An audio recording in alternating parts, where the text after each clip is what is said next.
So I've fallen a little bit behind on my notes about the Havamal, so I'm going to try and catch up a little bit and not skimp things, though it may end up feeling like that. I'm going to do my best. So in this section, I'm covering verses 50 to 60.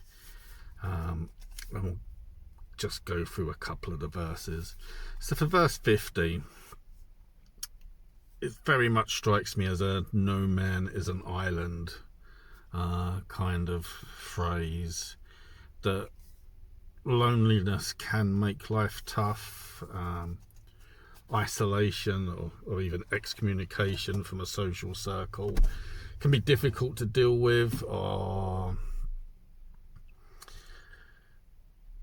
I mean, for me, I'm visualizing really that sort of the tree standing alone with no other trees or anything around it, and it has to sort of bend or break in the wind, has nothing to protect it.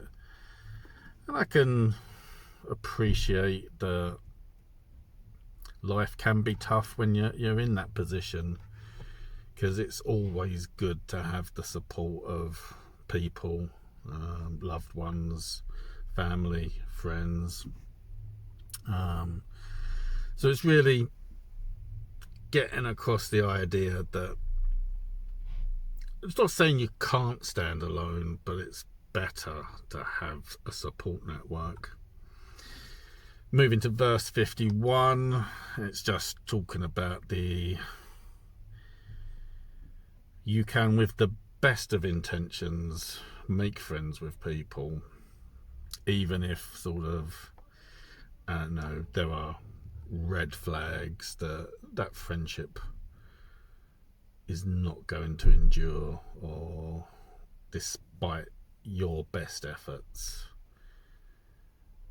it's not going to be a friendship that lasts, which again is something that can be quite sad. A personal belief is you wait for other people to let you down, and don't be the person to let others down. And it's not always an easy thing to do, it's not always possible to do, but sometimes there's some people that a falling out is inevitable. Verse 52 talks about really a gift doesn't have to be a big, massive gesture. More importantly is that a gift is genuine. It means something, or it's something. I like the little twist where a friend can be won with the simplest of things, like half a loaf of bread and a drink. It's like, it's sharing. Even the simplest things can find you a good friend in adverse conditions, as opposed to, I don't know, being in a place of plenty and giving someone something of immense value and expecting that to have the same sort of punch to it. Or money doesn't equate to happiness. Moving towards 53, that the small seas, small minds, and that, I mean, it's something that's inevitable for you to cross and encounter, is people with small minds. Normally there could be any reason really. Normally through people not wanting to open up their own minds to experience or possibility, and having quite closed, restrictive judgments. It's a really difficult one to balance, because I mean, as we get further on in the Havamal, it talks about contentment, and sometimes contentment comes from a level of ignorance, really. That sort of, it's quite nice to be content by being happy within your limitations. I suppose it's the precarious balance between knowing what your limits are and knowing if they're your limits, or trying to settle for what is best for you but remaining open to possibility. It's I have said for some time, I think the hardest thing for anyone in life is to be content. And it's not an easy thing, especially when you see a lot of people, rather than being focused on their own lives, especially with social media, look at what other people have got and can't value what they have because they want what they think the other person is getting. And that leads really into sort of wisdom and happiness not being something that's easy to measure equally. That ignorance can be bliss. I mean, it's good to be wise, but you can only get that from experience and pursuing knowledge. And it doesn't always walk hand in hand with happiness. And sometimes the happiest people are the people that live the least complicated lives. Or reading The Hobbit at the moment is one of those things that sort of draws you back to the statement that if only people sort of valued the simple things more than wealth, what a better world it could be if we were better to each other. I don't know, I'm not, feels like being on a bit of a soapbox, these notes, but yeah, it's a difficult balance.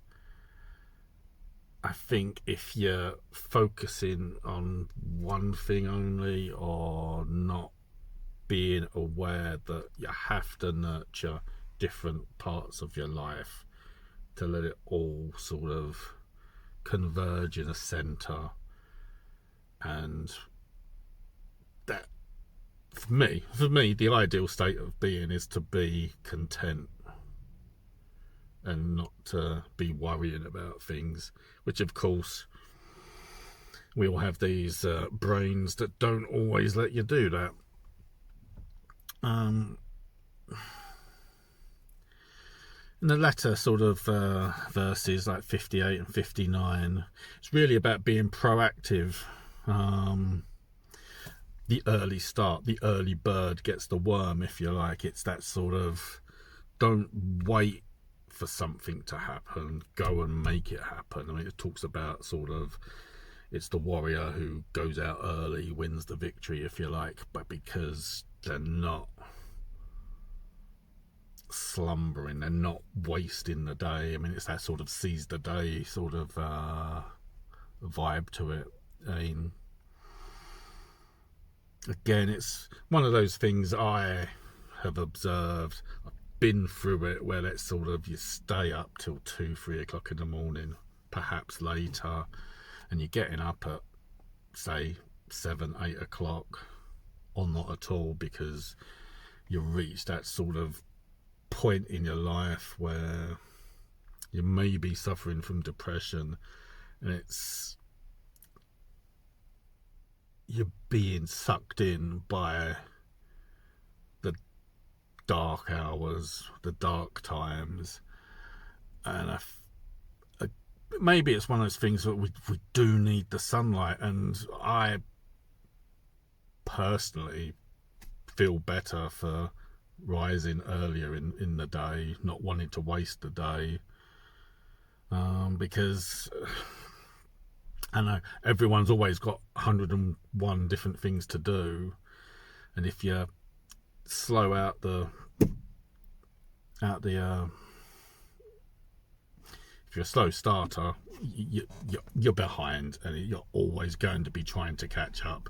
Whereas if you're positive, you get on it,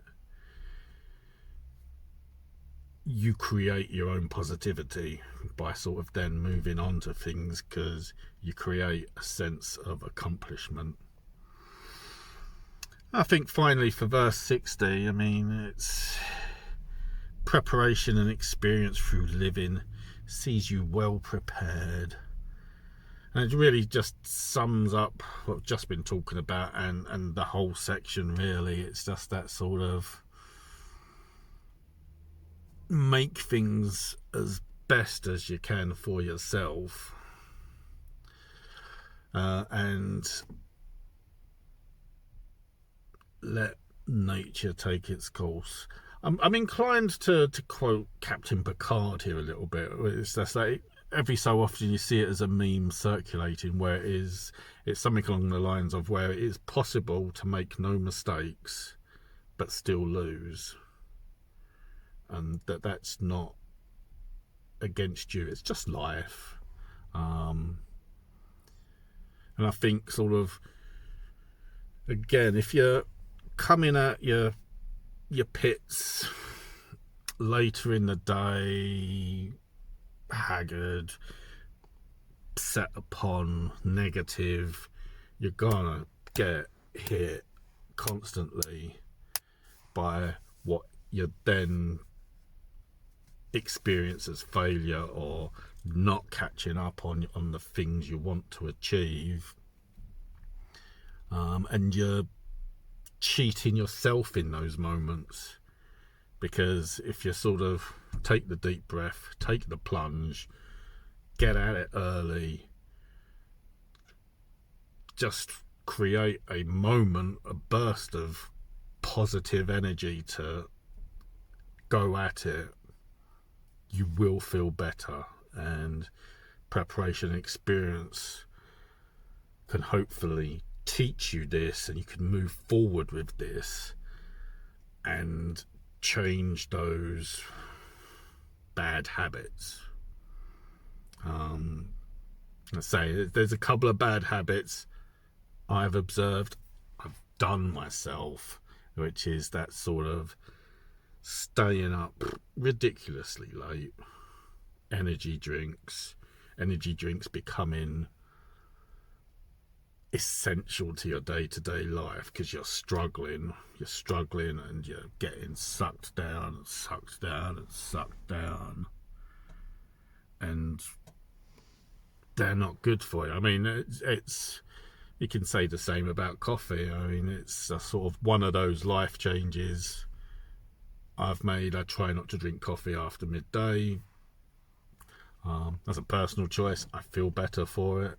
I don't want to be one of those guys that says you should be doing this, because I also believe that it's good to have the things you like, but I also think it's better to not indulge in them, but to have them in moderation. So I say sweets, obviously a lot of people go, oh, they're bad for you, too much sugar, blah blah blah. Have a couple of sweets, but have it in moderation. Slightly going off track, but that's this section of the Havamal is really about looking for, finding and knowing what your balance is, and that there are signs that are not the ways to find your balance, but that you can be happier when you do find your balance. And I think it's probably one of the most key ingredients to have in your life. But I don't want you to take my word for it. It's something for you to discover for yourself. Say it's not easy. It should. I honestly think it should be the easiest thing to achieve, but I actually think it's one of the hardest things to achieve, and we could all do ourselves a favour by contemplating that and looking for it and achieving it, and I hope you do. So that's this section of the Wise Words of Odin, and I hope you'll join me for the latter sections on notes on the Havamal. Thank you very much.